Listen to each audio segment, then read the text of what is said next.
여러분, 하나님이 어떤 분이신가 이렇게 묻는다고 하면은 여러분은 어떻게 대답하시겠습니까? 저는 주저하지 않고 오늘 설교 제목처럼 하나님은 은혜 베푸시는 하나님이시다, 그렇게 대답을 하겠습니다. 물론 하나님이 때로는 노하기도 하시고 또 징벌하기도 하시는 두려운 하나님이십니다. 그러나 그것이 하나님의 모든 모습이 아니고, 하나님은 우리에게 은혜를 베풀려고 하시는 것이 언제나 본심으로 갖고 계신다는 사실을 저는 오늘 본문 말씀을 통해서도 발견하게 되는 것입니다. 오늘 본문 말씀은 이사야 시대에 하나님께서 이사야 선지자를 통해서 그 당시 하나님의 백성이었던 이스라엘에게 전하셨던 말씀입니다. 그 앞부분에 보면은 그들을 향한 진노의 말씀, 징벌의 말씀이 나옵니다. 그것은 그들이 범죄하고 하나님을 배반했기 때문이었습니다. 그러나 하나님의 본심은 거기에 있지 않았습니다. 결국은 그들에게 은혜를 베푸시려고 그 모든 일을 하시는 것입니다. 그래서 본문 18절에 이르러서 이렇게 말씀을 합니다. 18절 말씀 우리 같이 한번 읽어볼까요? 18절 말씀 시작. 그러나 여호와께서 기다리시나니 이는 너희에게 은혜를 베풀려 하심이요 일어나시리니 이는 너희를 긍휼히 여기려 하심이라. 거기까지. 그 전까지는 그들에게 진노하시고 벌하시겠다고 하셨던 하나님이 이제부터는 은혜를 베푸시겠다 그렇습니다. 물론 거기에는 그들의 회개가 전제되어 있지요. 그들이 회개하고 하나님께 돌아오면 그렇게 하신다는 말씀입니다. 그래서 그 마지막 부분에 대저 여호와는 정의의 하나님이시라 하는 말씀은 그런 맥락으로 우리가 이해가 되는 것이죠. 근데 한 가지 확실한 것은 지금까지 말씀하신 진노하심이나 벌하심이 전부가 아니고 결국에는 그들에게 은혜를 베풀려고 하시는 것이 하나님의 본심이라는 말씀입니다. 그래서 사랑하는 성도 여러분, 혹시 여러분이 하나님의 노하심이나 징벌하심 아래에 있다고 생각되는 때가 있습니까? 그것이 전부가 아님을 아시기 바랍니다. 하나님은 결국 그 백성에게 은혜 베푸시기를 원하시는 하나님이시라는 사실입니다. 우리는 지난 2년 동안 코로나19로 인해서 많은 고통을 겪어왔습니다. 한국에서는 그래도 코로나 때문에 생명을 잃은 사람들을 그렇게 많이 접하지는 않지요. 그러나 제가 그동안에 머물러 있었던 미국만 하더라도 코로나로 생명을 잃은 사람들이 많이 있었습니다. 제가 아는 목사님 가운데도 코로나로 세상 떠나시고, 또 저와 함께 교회를 섬겼던 젊은 장로님 한 분도 코로나로 세상을 떠나시고, 또 제 딸의 친구 언니가 또 코로나로 세상을 떠나고, 심지어는 저희 미국에 있는 집에 와서 정기적으로 청소도 해주고 도와주는 멕시칸 아주머님이 계셨는데 코로나 때문에 이제는 오고 가고 하지를 못했습니다. 그런데 그 아주머님도 결국은 코로나로 세상 떠났다는 이야기를 들었습니다. 이렇게 세상 떠나는 것은 아닐지라도 코로나 때문에 직장을 잃고 사업이 망하고 또 집에서 살 수 없어서 홈리스가 되는 그런 일들도 그렇게 어렵지 않게 보면서 도대체 세상이 어떻게 되는 건가? 하나님께서 온 세상을 향해서 노하시는 것처럼 느낄 수밖에 없었습니다. 교회나 우리 성도들도 예외는 아니었습니다.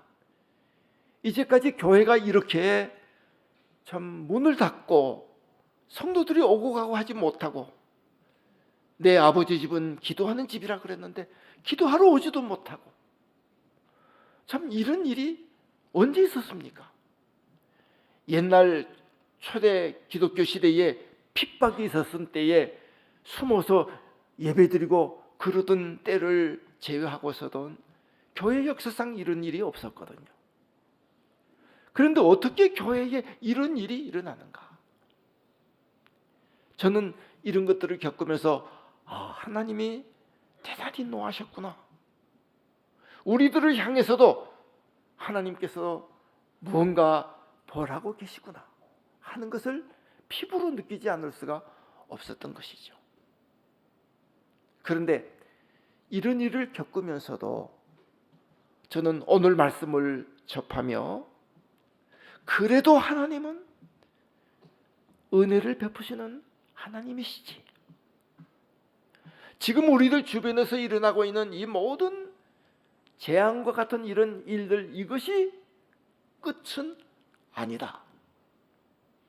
옛날 이스라엘 백성들에게 하나님께서 진노하시고 증거를 하셨지만, 그러면서도 하나님은 그들에게 은혜를 베풀려고 기다리고 계시고, 일어나서 그들을 찾고 계시는 은혜 베푸시는 하나님이시구나 하는 것을 깨달으면서 이런 말씀을 좀 나누어야 되겠다.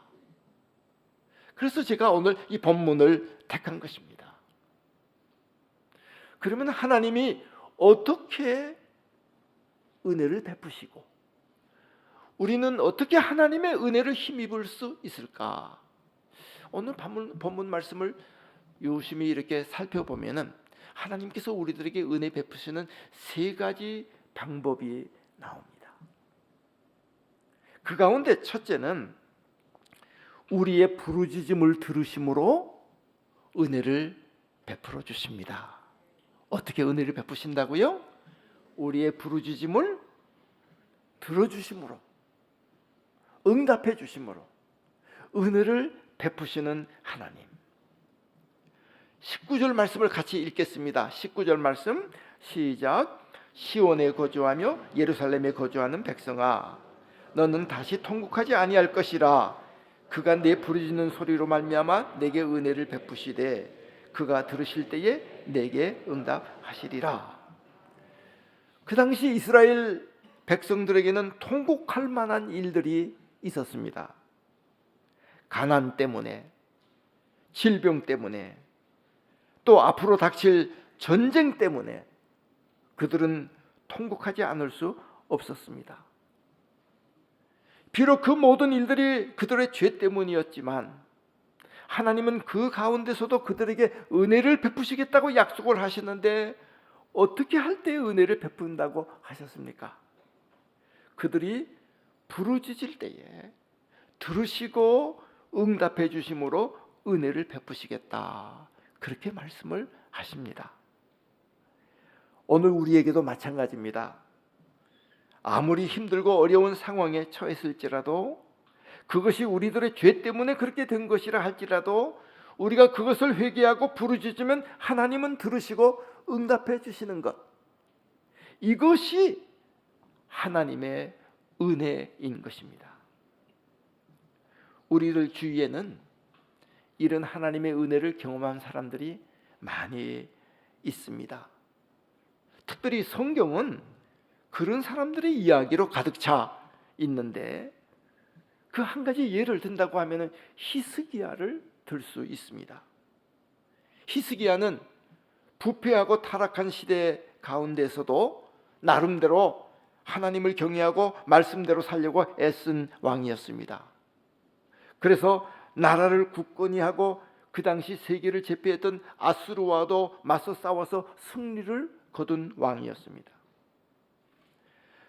그런 그에게도 통곡할 만한 일이 찾아왔습니다. 아직도 한참 일할 수 있는 나이였는데 병들어 죽게 된 것입니다. 하나님의 사람 이사야 선지자까지 찾아와서 여호와의 말씀에 너는 집을 정리하라, 내가 죽고 살지 못하리라 하신 것입니다. 그랬을 때 히스기야가 어떻게 했습니까? 성경에 보니까 그가 낯을 벽으로 향하고 여호와께 기도하기를, 여호와여 구하오니 내가 진실과 전심으로 주 앞에서 행하며 주께서 보시기에 선하게 행한 것을 기억하옵소서 하고 심히 통곡하였더라 그랬습니다. 그랬더니 어떻게 되었습니까? 하나님의 말씀이 다시 이사야 선지자에게 임하여 가라사대, 내가 내 기도를 들었고 내 눈물을 보았노라. 내 기도를 들었고 내 눈물을 보았노라. 내가 너를 낫게 하리니 3일 만에 여호와의 성전에 올라가겠고 내가 내 날을 15년 더할 것이며 내가 너와 이 성을 아수르 왕의 손에서 구원하고 이 성을 보호하리라 하셨습니다. 이것이 무엇입니까? 하나님의 은혜가 아닙니까? 오늘 우리에게도 이런 하나님의 은혜가 있습니다. 이런 은혜를 주시려고 기다리고 계시고 일어나 계시는 하나님, 이런 하나님이 우리에게 계십니다. 혹시 지금 이 순간에도 절망과 위기에 처해 있는 분이 계십니까? 삶이 너무 힘들고 어렵다 이렇게 느껴지시는 분이 계십니까? 이유가 어떻든지 간에 하나님은 은혜 베푸시는 하나님이십니다. 그 하나님 앞에 나와서 구하고 찾고 두드리십시오. 하나님께서 들으시고 응답해 주십니다. 너는 내게 부르짖으라, 내가 내게 응답하겠고 내가 알지 못하는 크고 비밀한 일을 보이시겠다고 말씀하셨던 하나님, 그 하나님의 은혜가 우리에게는 늘 있습니다.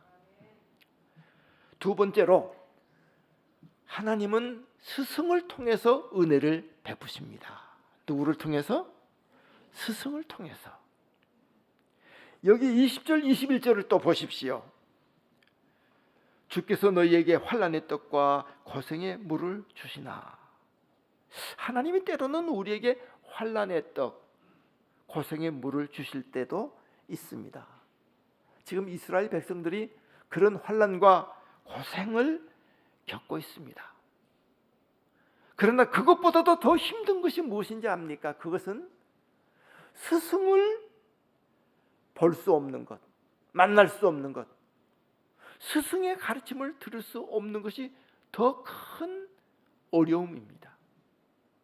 만일 우리가 힘들고 어려워도 스승을 만날 수 있다면 그 스승을 통해서 가르침도 받고 위로도 받고, 그래서 미래가 있습니다. 그런데 스승이 없으면 절망밖에는 없는 것입니다. 그동안의 이스라엘 백성들은 스승이 없었습니다.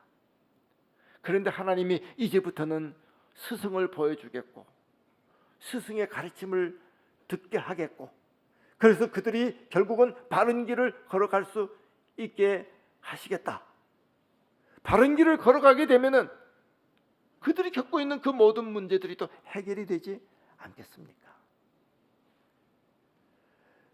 오늘 우리에게도 하나님은 이렇게 은혜를 베푸십니다. 우리에게 스승을 보내주십니다. 그 스승이 누구일까요? 우리 부모님들도 결국은 하나님이 우리에게 보내주신 스승입니다. 그래서 부모님이 계시기 때문에 힘들고 어려워도 견뎌나갈 수 있고, 부모님이 우리에게 좋은 스승이었죠. 학교 다닐 때 선생님들도 좋은 스승 역할을 하신 분들이 많이 있습니다. 무엇보다도 교회에 목사님들을 세워주셔서 우리의 스승 역할을 하시는 건 아닙니까? 그분들을 통해서 우리에게 하나님의 말씀을 가르쳐 주시고 또 어려울 때 우리와 함께 해주시고 우리의 길을 안내해 주시고, 참 여러분, 우리가 이런 목사님들을 모시고 있다고 하는 게 얼마나 큰 하나님의 은혜인지 모릅니다. 이번 이 코로나를 겪으면서도요, 아까 말씀드린 것처럼 교회가 참 환난을 겪었습니다. 정말 이제까지 경험하지 않았던 그런 일들을 겪었는데, 그래도 하나님이 목사님들의 설교를 들을 수 있도록 줌이라든지 온라인을 또 개발시키셔서, 여러분 한 주일도 우리가 목사님 설교를 안 듣고 지난 적이 없었죠. 만약에 이런 목사님들의 설교도 들을 수 없게 됐다고 하면은 우리는 얼마나 힘들었겠습니까? 그런데 여기서 말하는 스승은 이런 인간 스승들만을 말하는 거 아닙니다. 인간 스승은 인간이기 때문에 완전하지 못하지요, 아무래도. 그리고 시공간의 제한을 받기 때문에 언제 어디서나 항상 우리에게 도움을 줄 수가 없을 때가 있습니다. 그런데 여기서 말하는 이 스승은 장차 이 땅에 올 메시아를 예고하신 것입니다. 이 예언 그대로 이 말씀이 기록된 지 700년 후에 이 땅에 하나님의 아들이신 예수 그리스도께서 메시아로 오셔서 참 스승이 어떤 분이시고, 그리고 참 가르침이 무엇인가 하는 것을 친히 몸을 입고 이 땅에 오셔서 가르쳐 주셨죠. 그래서 예수님이 우리의 참 스승이고, 예수님을 이 땅에 보내신 것이 하나님의 은혜이고, 그 예수님을 믿고 예수님을 따르는 것이 우리에게 큰 은혜입니다. 그래서 그 당시 예수님 당시에 예수님을 스승으로 모셨던 예수님의 제자들이 정말로 은혜 받은 사람들이었죠. 그런데 그 예수님마저도 인간으로 오셨기 때문에 이곳에 영원히 계실 수 없고 결국은 이 땅을 떠나갈 수밖에 없었습니다. 그럴 때 예수님이 제자들에게 말씀하셨습니다. 요한복음 16장에 보니까 내가 아직도 너희에게 이룰 것이 많으나 지금은 너희가 감당하지 못하리라. 그러나 진리의 성령이 오시면 그가 너희를 모든 진리 가운데로 인도하시리라. 그러니까 결국 영원한 우리의 참 스승으로 누구를 보내시겠다는 거예요? 성령을 보내시겠다는. 그래서 예수님이 부활 승천하신 이후에 이 땅에 성령님이 오시고, 그 성령님에 의해서 이렇게 교회가 태동이 되고 성경이 기록이 되고, 그래서 지금 우리는 그 성령님이 계시기 때문에 어떤 일을 당해도 우리가 그것을 견뎌낼 수 있게 된 것입니다. 그래서 여러분, 우리가 성령님과 교통할 수 있고, 성령님이 기록하게 하신 성경을 읽고 묵상할 수 있고, 또 성령님이 태동시켜 주신 교회에 같이 모여서 성령님이 세워주신 우리 사역자를 통해서 말씀을 또 배울 수 있고, 이것이 큰 은혜입니다. 아무리 힘들고 어려워도 이러한 은혜는 끊이지 않고 감추이지 않고 계속 있겠다. 그래서 여러분, 우리가 성령님과 교통할 수 있는 것, 이게 큰 은혜인 줄을 늘 아시고 그 은혜를 많이 누리시기를 바랍니다. 누구도 막을 수 없는 하나님의 은혜죠. 마지막으로 또 한 가지 은혜가 있습니다. 그것은 23절 이하에 있는 말씀을 보니까 회복해 하시고 치유하시는 하나님의 은혜가 또 있어요. 어떻게 하신다고요? 회복해 하시고 치유하십니다. 그 당시 이스라엘 백성들이 사는 땅은 황폐할 대로 황폐해져 있었습니다. 왜? 그들의 죄로 말미암아. 하나님이 복을 거두시니까.